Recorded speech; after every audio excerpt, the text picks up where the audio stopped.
audio fue grabado en vivo en la iglesia La Travesía. Nos alegra que puedas utilizar este recurso y esperamos que sea de bendición. Queremos que sepas que es nuestra más profunda convicción que no importando cuán útil sea esta grabación, nunca podrá sustituir la experiencia de pertenecer a una iglesia local. Sería un placer tenerte junto a nosotros en La Travesía, pero de no poder ser así, nos gustaría ayudarte a encontrar una congregación donde puedas pertenecer y servir. Una vez más, nos alegra que puedas utilizar este recurso.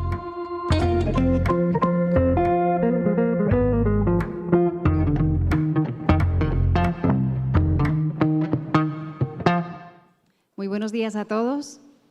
Les invito a ponerse en pie para dar lectura a la palabra de Dios. El pasaje de esta mañana se encuentra en el Evangelio según Lucas, capítulo 1, versículos 1 al 4, y en el libro de los Hechos, capítulo 1, versículos 1 al 2. Así dice la palabra del Señor. Lucas 1, del 1 al 4. Muchos han intentado hacer un relato de las cosas que se han cumplido entre nosotros, tal y como nos las transmitieron los que desde el principio fueron testigos presenciales y servidores de la palabra.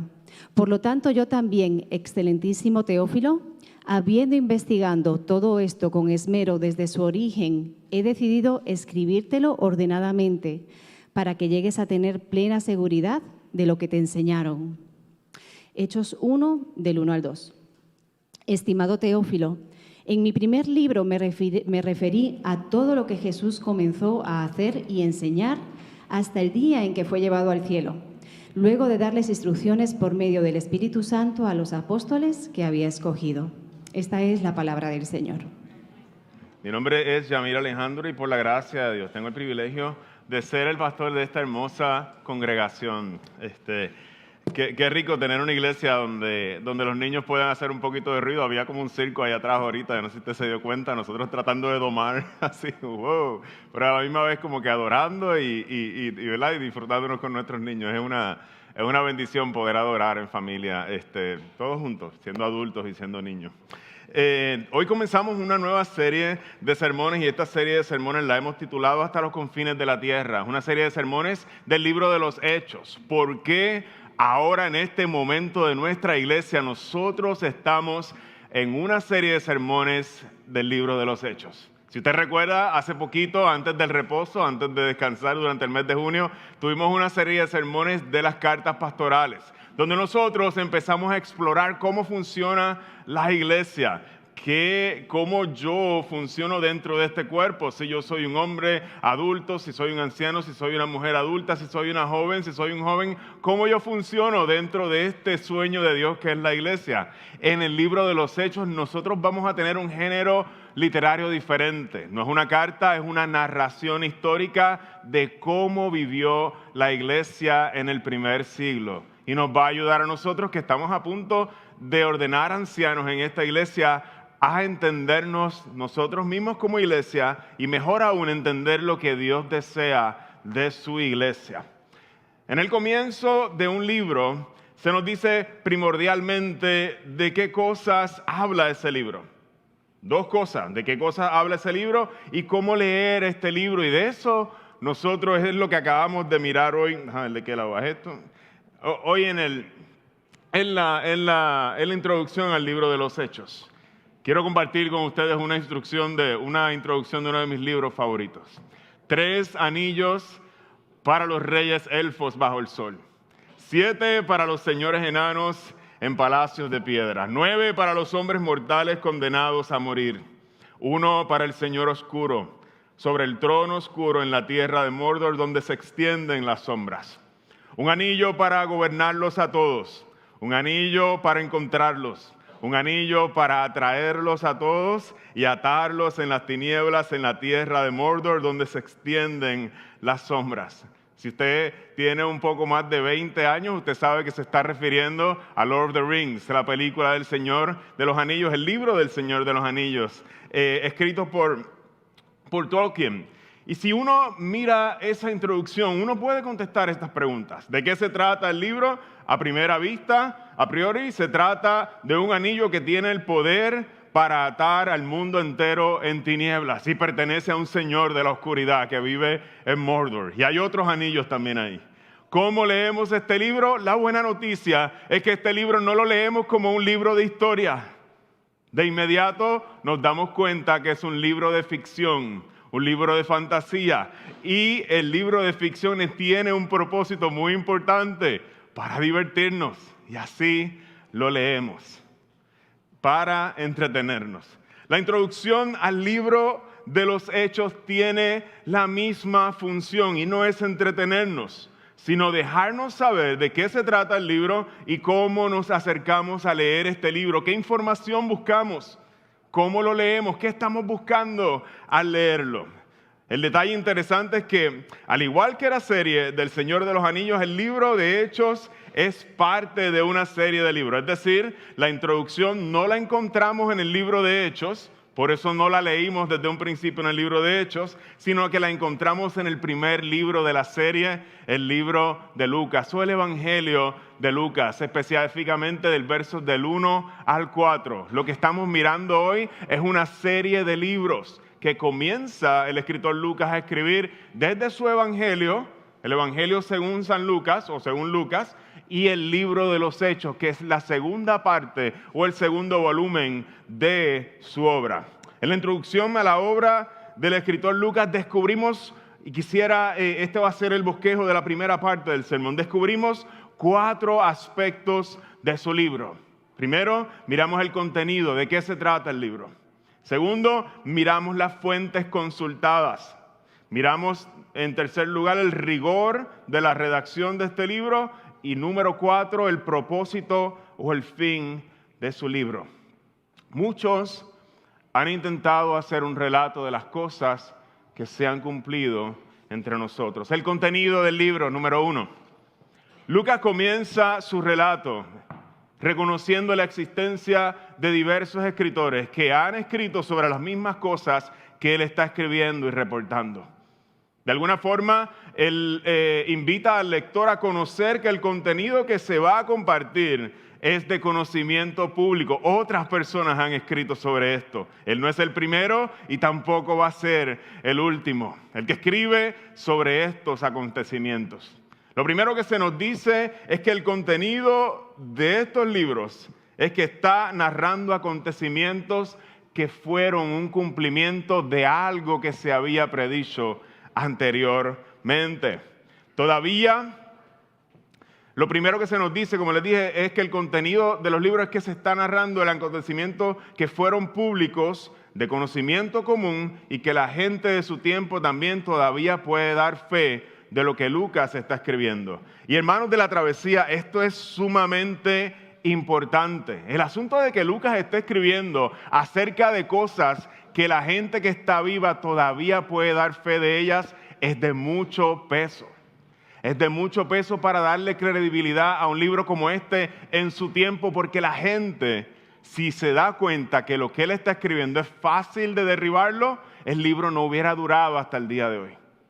El libro no lo tendríamos hoy porque lo hubieran desacreditado en el primer siglo. La gente diciéndole, yo estuve ahí, eso no pasó así.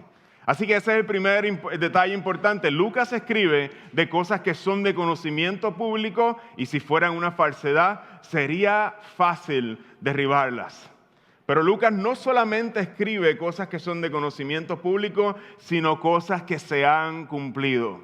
Su contenido no solamente se limita a contar sucesos, sino a conectar estos sucesos con promesas y acontecimientos de la historia de Israel, en otras palabras, del Antiguo Testamento.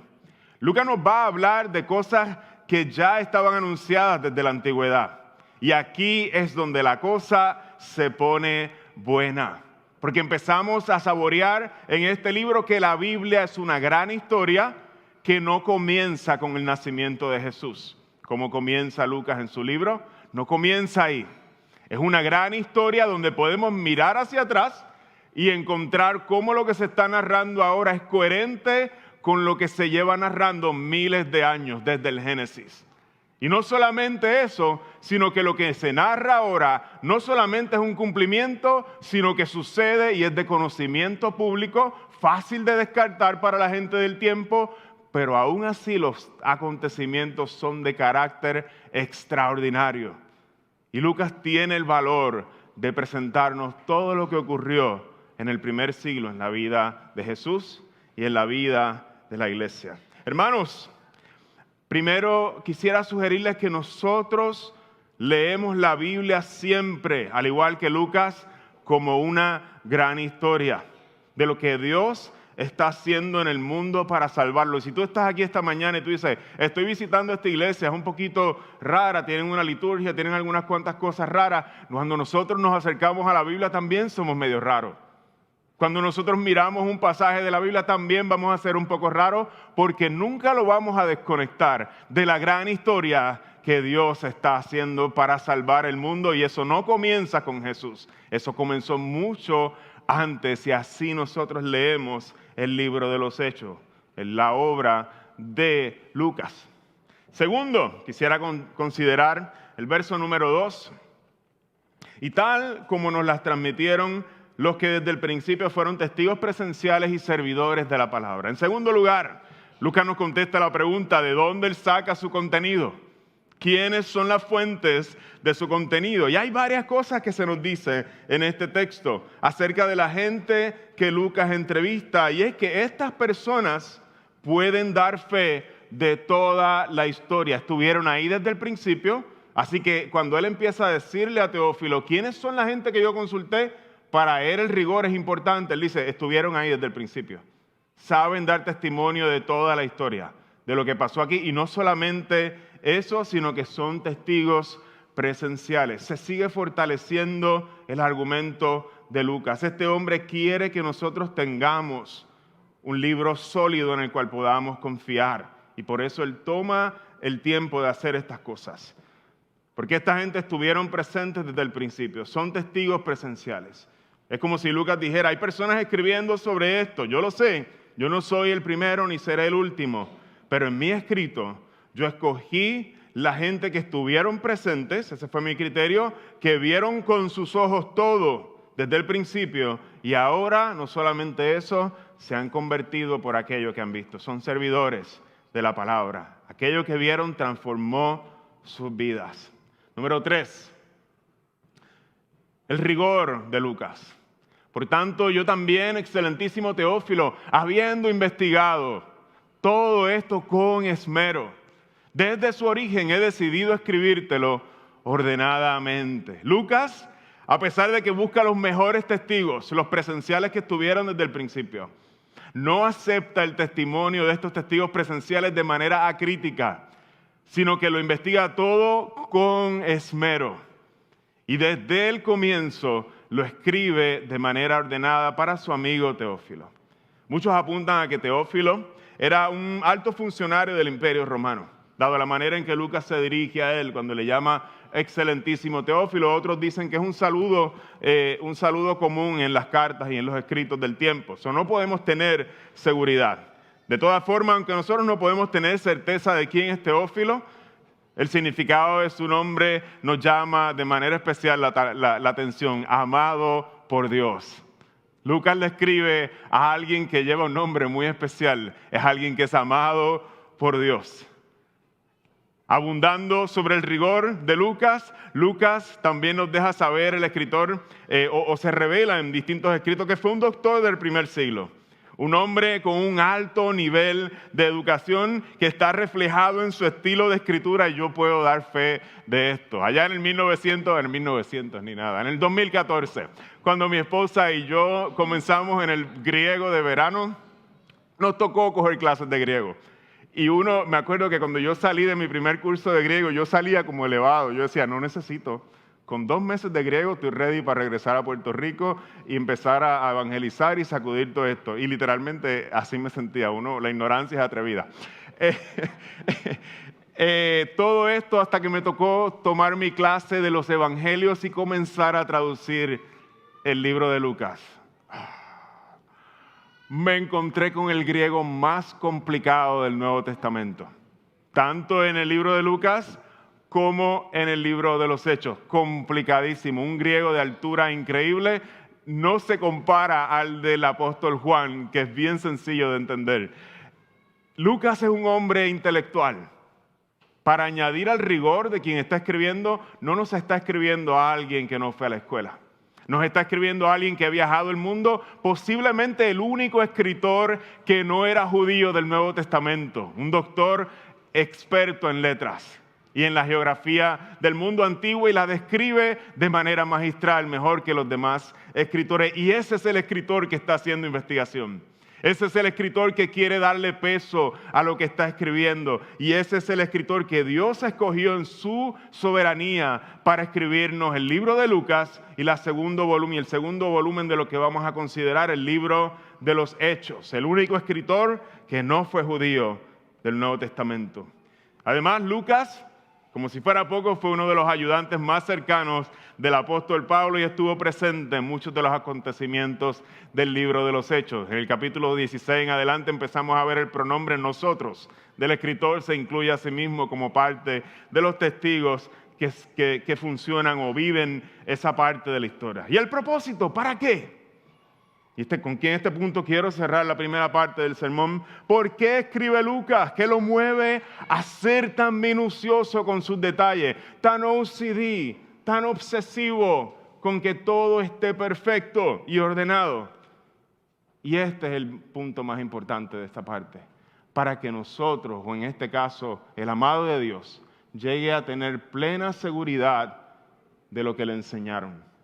Lucas recopila los relatos de aquellos que fueron testigos presenciales y que experimentaron el cumplimiento de las promesas de Dios en el Antiguo Testamento, para que los que no pudimos estar allí por causa de nuestra limitación de tiempo y espacio, podamos conocer y tener seguridad, conocer con certeza las cosas que Dios hizo en los comienzos del cristianismo. Lucas pasa trabajo investigando con detalles, porque la rigurosidad es importante. Los reclamos del cristianismo son extraordinarios y requieren un fundamento que pueda sostenerlos. La gente del primer siglo no se traga un mito o una creencia acerca de la resurrección, al igual que tú y yo tampoco nos las tragaríamos si nosotros no tenemos dónde sustentar un evento como ese. Y por eso Lucas entiende que tiene que pasar todo este trabajo para que nosotros tengamos fe de los eventos narrados en el Nuevo Testamento, en la vida de Cristo y de la iglesia. El cristianismo, mis hermanos, no nos invita a hacer un suicidio intelectual. Ser creyente no es abrazar la fe y abandonar la razón. Y esto es un ejemplo vivo de esto. Hay un fundamento racional para creer que Cristo resucitó de entre los muertos. Estaba anunciado aún desde los profetas. Esto fue un evento público en el primer siglo y la gente del tiempo lo presenció. Y Lucas pasa tiempo no solo entrevistando a esta gente que vio a Jesús resucitado, sino estudiando el anuncio de estos eventos en el Antiguo Testamento. Hay fundamentos para creer en Jesús. El cristianismo no nos invita a hacer un suicidio intelectual y abandonar la razón, sino nos invita a escudriñar las fuentes y los reportes y decidir por nosotros mismos, ¿realmente esto tiene sustento suficiente para yo entregar mi vida? Y mi esperanza es que encuentres ese sustento. Ahora voy al segundo sermón de la mañana. El primer sermón trata de Lucas, versos del 1 al 4, pero usted vio que habían dos lecturas en la lectura de la palabra habían dos pasajes. Y quisiera que brincáramos un momentito a la segunda parte. Es la introducción de la serie escrita por Lucas. Vimos la introducción principal, pero ahora me gustaría mirar de manera breve la introducción al libro de los Hechos, los primeros 2 versos del libro de Hechos. Estimado Teófilo, el mismo recipiente de la carta. En mi primer libro me refería a todo lo que Jesús comenzó a hacer y enseñar hasta el día en que fue llevado al cielo, luego de darles instrucciones por medio del Espíritu Santo a los apóstoles que había escogido. Hay una sola cosa que yo quisiera reflejar o enfatizar de esta primera expresión de Lucas en los primeros 2 versos del libro de los Hechos. En los primeros versos del libro nos encontramos con un pase de batón. Y si usted lo piensa de esa manera, es la mejor manera, la manera más sencilla de entenderlo. Hay un pase de batón. Nos dice Lucas que ya todas las cosas que Jesús comenzó a hacer y enseñar cuando estaba presente con los discípulos quedaron registradas. Ahora empieza otra etapa. Ahora vamos a ver las cosas que Jesús continúa haciendo, pero ahora por medio del Espíritu Santo en la vida de la iglesia. Y es un cumplimiento de lo que ya Jesús había anunciado cuando le dijo a sus discípulos, pero yo os digo la verdad, os conviene que yo me vaya, porque si no me fuere, el Consolador no vendría a vosotros. Mas si me fuere, os lo enviaré, y cuando Él venga, convencerá al mundo de pecado, de justicia y de juicio. En el libro de los Hechos nosotros vamos a ver esta continuidad del ministerio de Jesús, pero ahora comienza con los hermanos, los discípulos de Jesús actuando empoderados por el Espíritu Santo. Y yo quisiera hacer algo que me estaba debatiendo si lo hacía o no, porque esto es más como un estudio bíblico, pero lo voy a hacer. Yo quisiera que nosotros miráramos de manera como si estuviéramos volando a 11,000 pies sobre el libro de los Hechos y no entrando en ningún pasaje en específico, sino mirándolo de manera, digamos, global, de manera macro, no mirando los detalles. Y hay algo que me encanta del libro de los Hechos, y es que tiene 7 pasajes que te los voy a compartir aquí hoy, 7 resúmenes cortitos, que a pesar de que son pequeños resúmenes, recopilan eventos masivos. ¿A qué me refiero?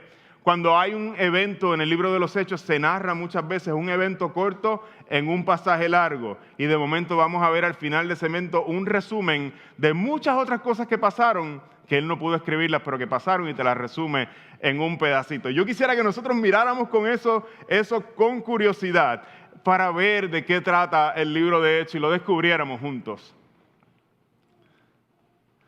El primer resumen, Hechos capítulo 2, 46 al 47. No dejaban de reunirse en el templo ni un solo día. De casa en casa partían el pan y compartían la comida con alegría y generosidad, alabando a Dios y disfrutando de la estimación general del pueblo. Y cada día el Señor añadía al grupo los que iban siendo salvos. Segundo resumen. Y la palabra de Dios se difundía. El número de los discípulos aumentaba considerablemente en Jerusalén e incluso muchos de los sacerdotes obedecían la fe. Resumen número 3.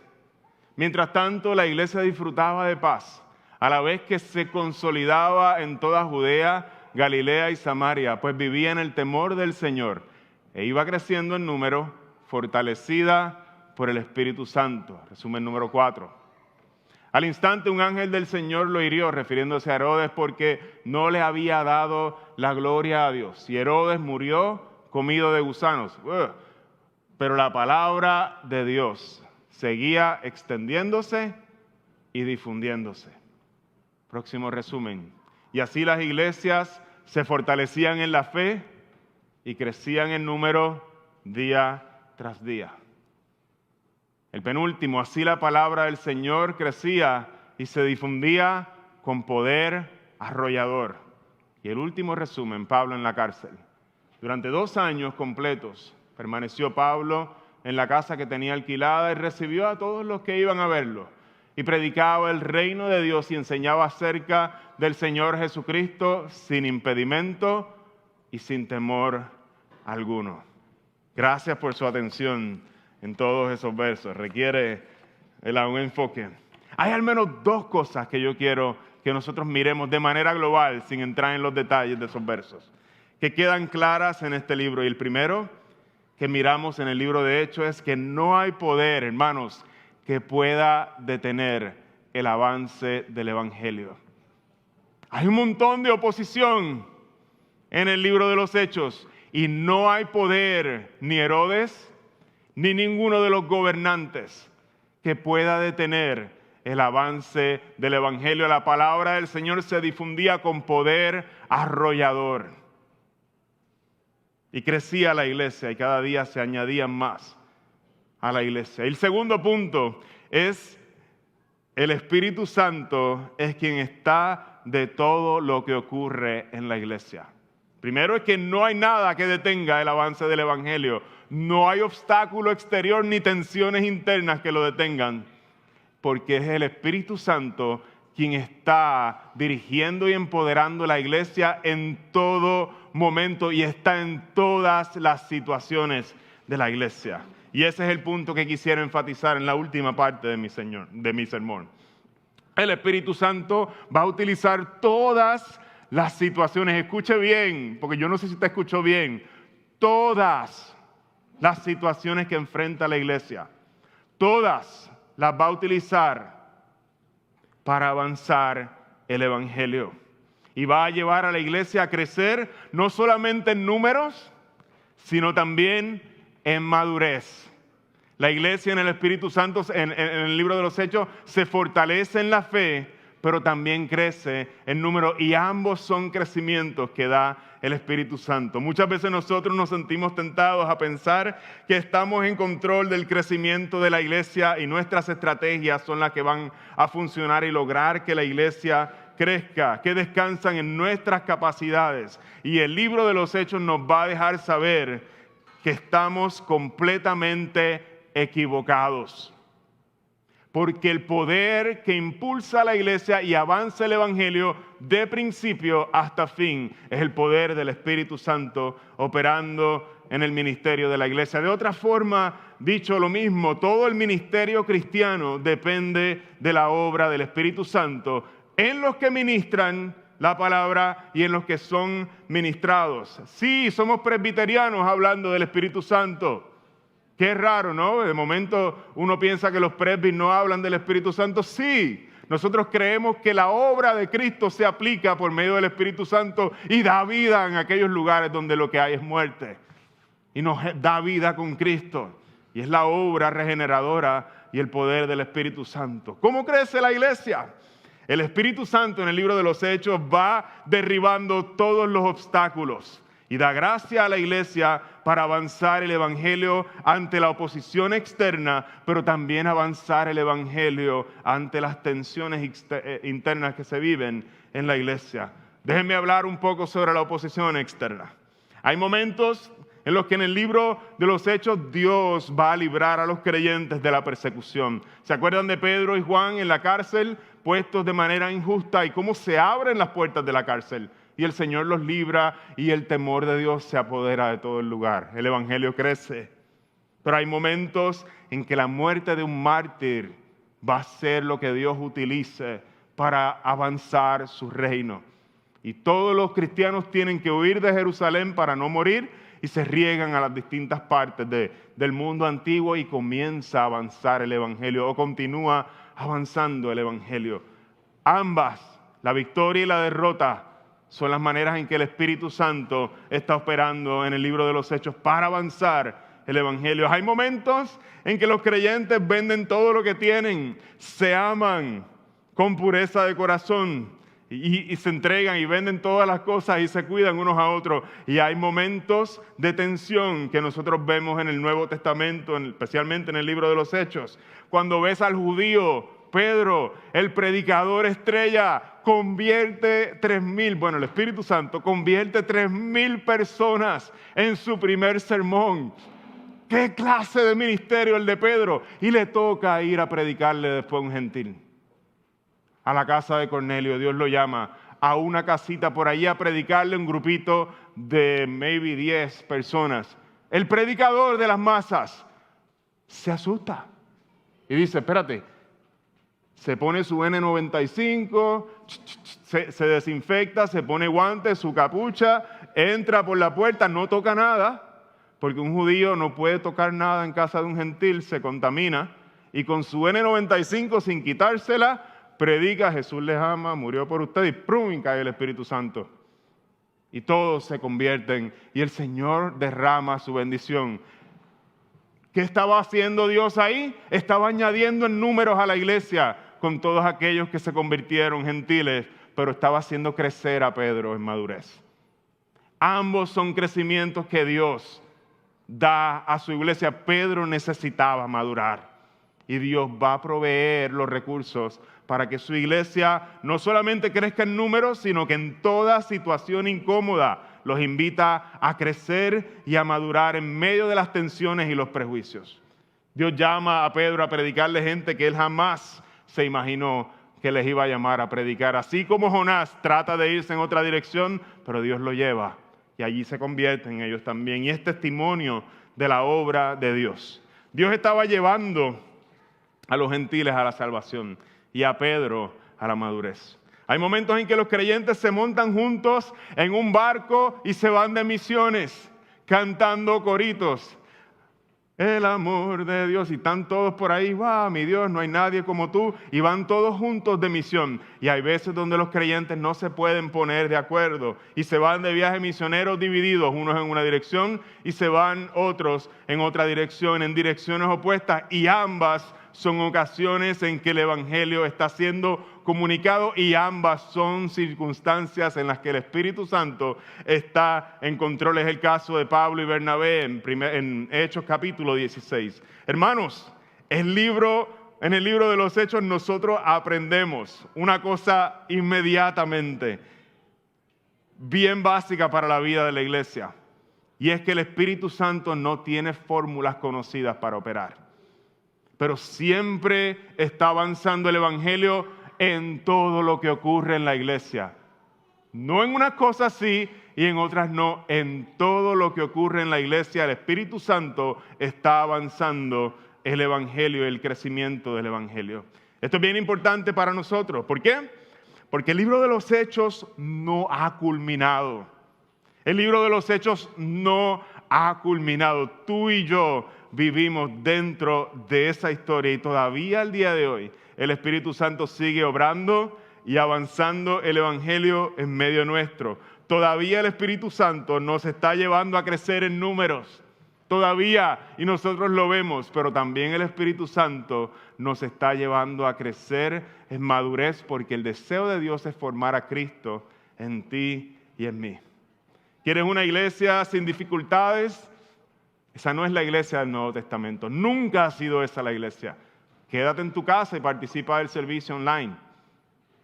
Si tú quieres una iglesia sin dificultades, una iglesia en la que no hayan tensiones, una iglesia en la que no hayan desacuerdos, quédate. Te confieso que hay mejores servicios online que el de la nuestra. Tal vez es otra congregación a la que Dios te está llamando online.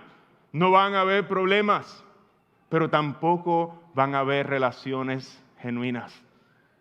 Tampoco vamos a tener que perdonarnos y mantener la unidad unos con otros, y tampoco vamos a tener el gozo de experimentar, cantar a nuestro Salvador juntos a una voz.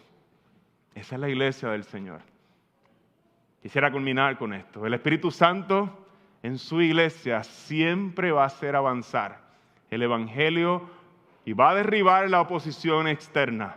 También va a derribar las tensiones entre nosotros para que Cristo sea glorificado. Y para que nosotros crezcamos en números, también crezcamos en madurez. De eso se trata el libro de Hechos. Si nosotros nos quedamos, los que están viendo online ahora piensan que uno le está tirando, algo así, ¿no? Hay razones válidas para uno estar online. So, no estamos ahora, vamos a mirar la lista, a ver quiénes están ahí. Mira, no vino. Ese no es el punto. Si nosotros entramos en algo así, realmente perdimos el norte. Ese no es el punto. Es que quien puede estar aquí y no está aquí, eso lo sabe usted, realmente se pierde de la mesa del Señor, se pierde de la comunión de los santos, se pierde de la bendición especial que el Espíritu Santo tiene para aquellos que se reúnen como pueblo a adorarle. Y eso es lo que el Señor desea para sus hijos, no desea menos que eso.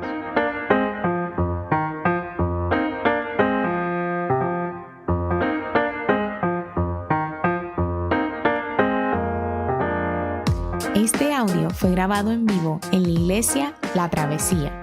Nos alegra que puedas utilizar este recurso y esperamos que sea de bendición.